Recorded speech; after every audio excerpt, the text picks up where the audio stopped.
Hello friends, स्वागत है आपका हमारे YouTube channel study smart IQ में। मैं हूं सबा परवीन और आज हम फिर पढ़ने जा रहे हैं एसएससी सीएचएसएल 2025 के लिए जी की जीएस की क्लास, जिसमें हम डिस्कस कर रहे हैं इंपॉर्टेंट एमसीक्यू। और ये हमारे प्रैक्टिस सेट 11 है। इससे पहले हम 10 प्रैक्टिस सेट कर चुके हैं और इस सीरीज का नाम है वॉरियर सीरीज।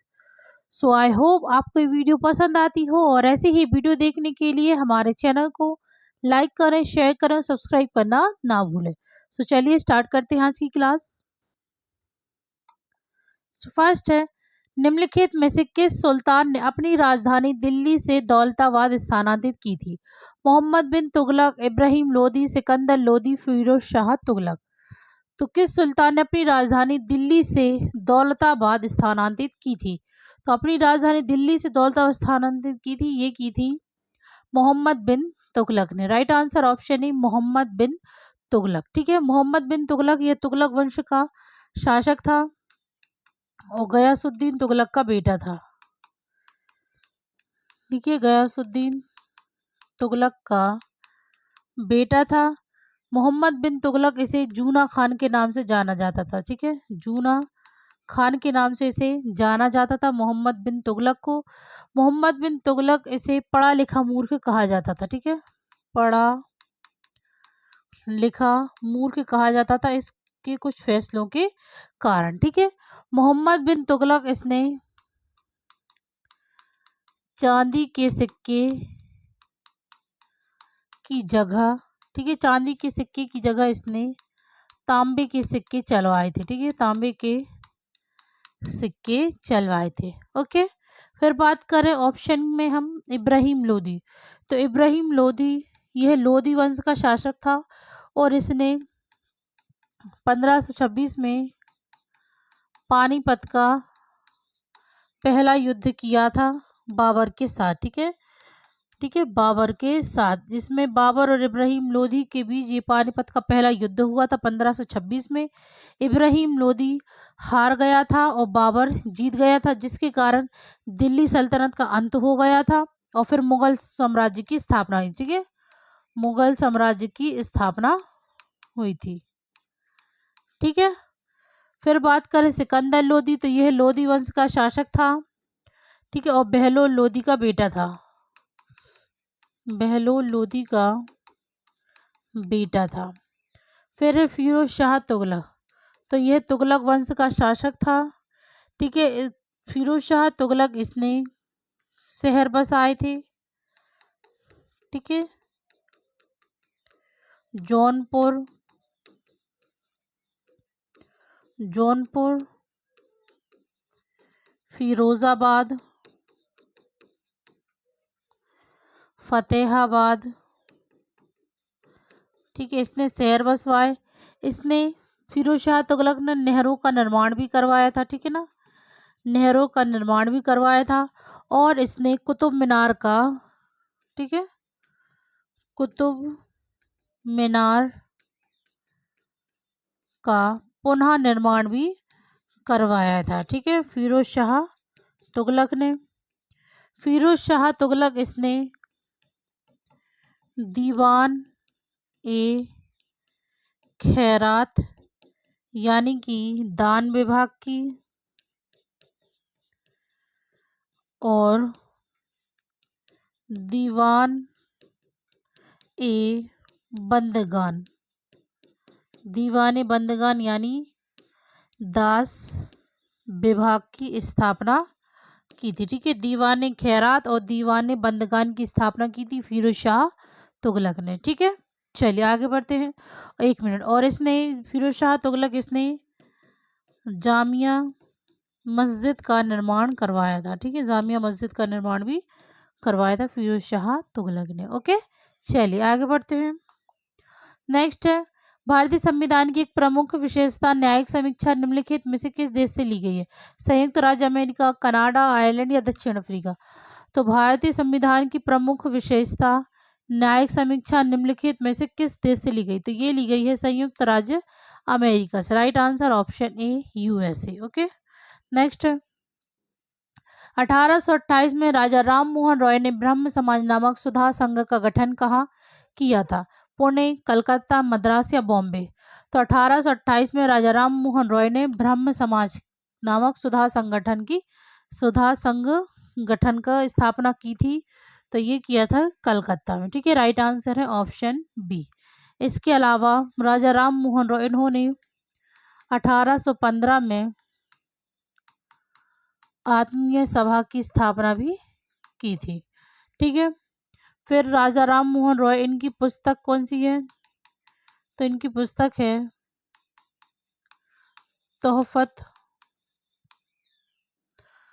तोहफत उल मुबाहिदीन।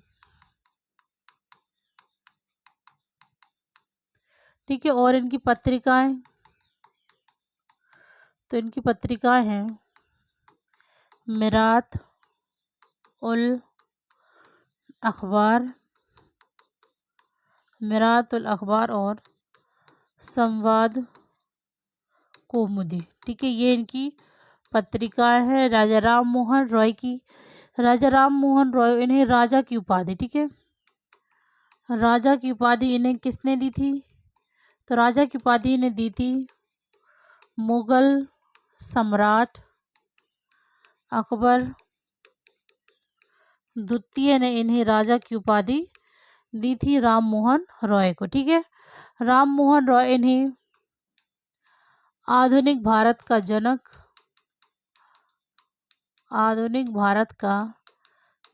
माना जाता है और भारतीय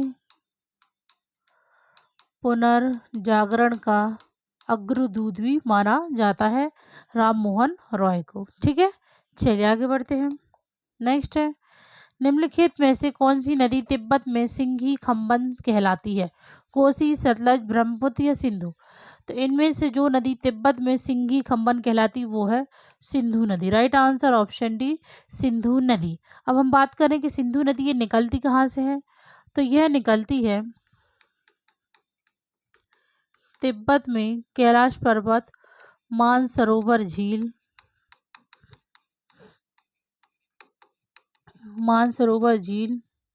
बोखार चू ग्लेशियर से यह निकलती है। ब्रह्मपुत्र नदी ये कहाँ से निकलती है? तो ये निकलती है तिब्बत में मानसरोवर झील के चैमा युंग डुंग ग्लेशियर से यह निकलती है। ठीक है, और इसे कई नामों से जाना जाता है ब्रह्मपुत्र नदी को, जैसे अरुणाचल प्रदेश में दिहांग, बांग्लादेश में जमुना के नाम से,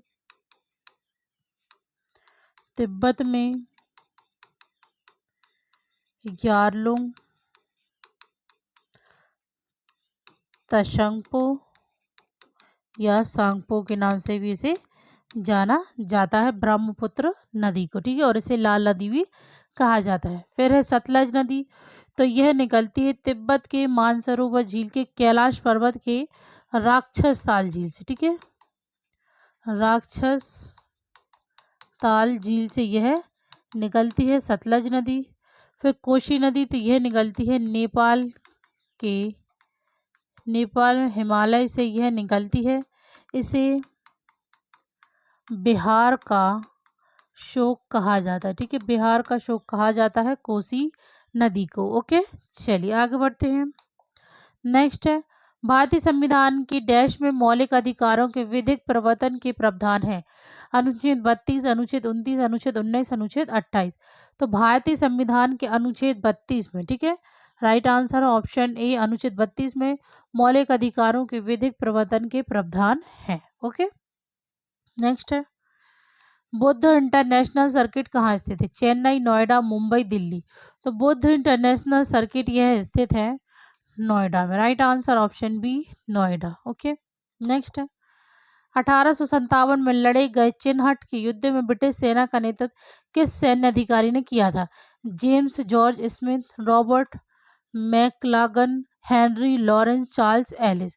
तो 1857 में लड़े गए चिनहट के युद्ध में ब्रिटिश सेना का नेतृत्व ये किस सैन्य अधिकारी ने किया? तो ये किया था हेनरी लॉरेंस ने। Right answer option C. Okay, next है, नागरिकों को धर्म, जाति या लिंग के आधार पर भेदभाव का सामना क्यों नहीं करना पड़ता है?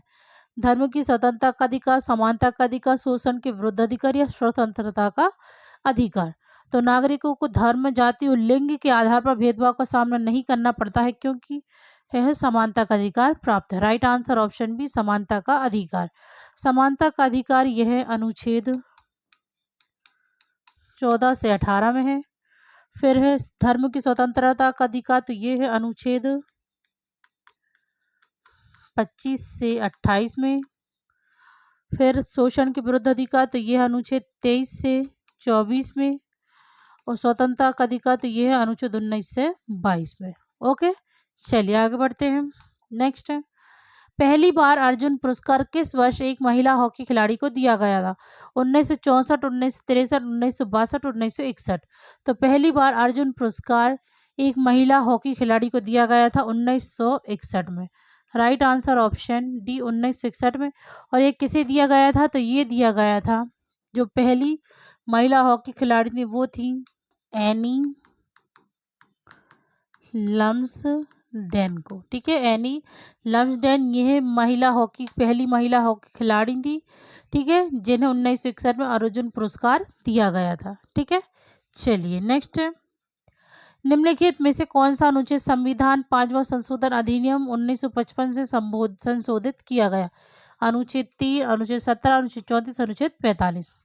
तो इनमें से जो अनुच्छेद संविधान के 1955 से में संशोधित किया गया था वो है अनुच्छेद 3। राइट आंसर ऑप्शन ए। ओके, चलिए नेक्स्ट है, एक हार्य किसे कहा जाता है जहां एक नर्तक एक ही प्रदर्शन में कई भूमिकाएं निभाता है? कुचिपुड़ी, कथक, भरतनाट्यम, कथकली। तो एक हार्य कहा जाता है Bharatanatyam. Right answer option C, Bharatanatyam. Bharatanatyam ये कहाँ का शास्त्रीय नृत्य है? तो ये है तमिलनाडु का। कथकली ये है केरल का। कथक ये है उत्तर प्रदेश का। और कुचिपुड़ी ये है आंध्र प्रदेश का। ठीक है, पहले कुछ पिछली क्लासेस में मैंने आपसे पूछा था कि और कितने शास्त्रीय नृत्य प्राप्त हैं, पर किसी ने भी आंसर नहीं दिया, तो आज मैं ही बता देती हूँ। ठीक है, तो इसके अलावा जो है शास्त्रीय नृत्य वो है मोहिनीअट्टम, जो कि केरल में है। केरल के 2 शास्त्रीय नृत्य हैं। ठीक है, फिर है मणिपुरी, मणिपुर का शास्त्रीय नृत्य है। फिर उड़ीसी, तो ये उड़ीसा का शास्त्रीय नृत्य है। और सत्रिया, तो ये असम का शास्त्रीय नृत्य। ठीक है, तो ये 8 शास्त्रीय नृत्य हैं संगीत नाटक अकादमी के अनुसार। ठीक है, 8 शास्त्रीय नृत्य संगीत नाटक अकादमी के अनुसार, लेकिन संस्कृति मंत्रालय द्वारा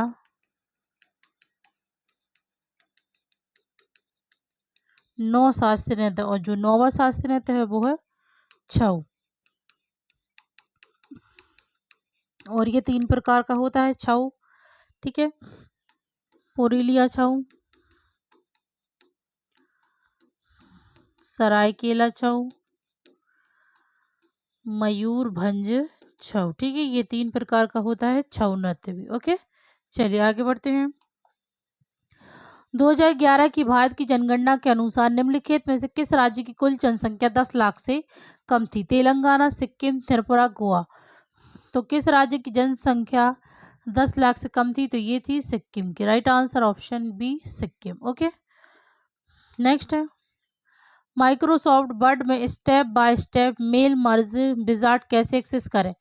मेलिंग टैब पर क्लिक करके, फाइल मेन्यू पर क्लिक करके, कंट्रोल+M दबाकर, F12 दबाकर। तो माइक्रोसॉफ्ट वर्ड में step by step mail merge wizard कैसे एक्सेस करें? तो ये है मेलिंग टैब पर क्लिक करें। Right answer option A. Next, 2011 की भारत की जनगणना के अनुसार देश में बाल लिंग अनुपात कितना था? 981, 911, 919 और 189। तो बाल लिंग अनुपात था 919। Right answer option C. Okay, next है, 1994 में शीतकालीन ओलंपिक परंपरागत रूप से ग्रीष्मकालीन ओलंपिक डैश के बाद होते हैं, 4 साल, 3 महीने, 2 साल या 6 महीने। तो 1994 से शीतकालीन ओलंपिक परंपरागत रूप से ग्रीष्मकालीन ओलंपिक 2 साल के बाद होते हैं। Right answer option C. Next है, निम्नलिखित में से कौन सी भारत की शास्त्रीय भाषाओं में से एक नहीं है? मगही, कन्नड़, मलयालम, उड़िया। तो जो भारत की शास्त्रीय भाषाओं में से एक नहीं है वो है मगही। ठीक है, इसके अलावा कन्नड़, मलयालम, उड़िया ये शास्त्रीय भाषा है। और भी शास्त्रीय भाषा हैं जो कि हैं, मैं यहाँ पे बता देती हूँ। ठीक है, और भी भाषाएं तेलुगु, तमिल, संस्कृत। ठीक है, और फिर 2024 में जोड़ी गई थी जो शास्त्रीय भाषा है वो है मराठी, पाली, प्राकृत, असमिया, बंगाली। ठीक है, प्राकृत, मराठी, पाली, प्राकृत, असमिया, बंगाली। तो ये 1 2 3 4 5 6 7 8 9 10 11। ठीक है, तो ये 11 शास्त्रीय भाषा। ठीक है, 11 शास्त्रीय भाषाएं हैं। ठीक है, 2024 में 5 शास्त्रीय भाषा को और जोड़ा गया था जो कि मराठी, पाली, प्राकृत, असमिया, बंगाली थी। ठीक है, चलिए नेक्स्ट है निम्नलिखित में से एशियाई शेर का प्राकृतिक आवास कौन सा है? गिरवन, कान्हा राष्ट्रीय उद्यान, सुंदरवन, सारंडवन। तो एशियाई शेर का प्राकृतिक आवास जो है वो है गिरवन। ठीक है, राइट आंसर ऑप्शन ए गिरवन, जो कि है गुजरात में। ठीक है, फिर है कान्हा राष्ट्रीय उद्यान, तो ये है मध्य प्रदेश में।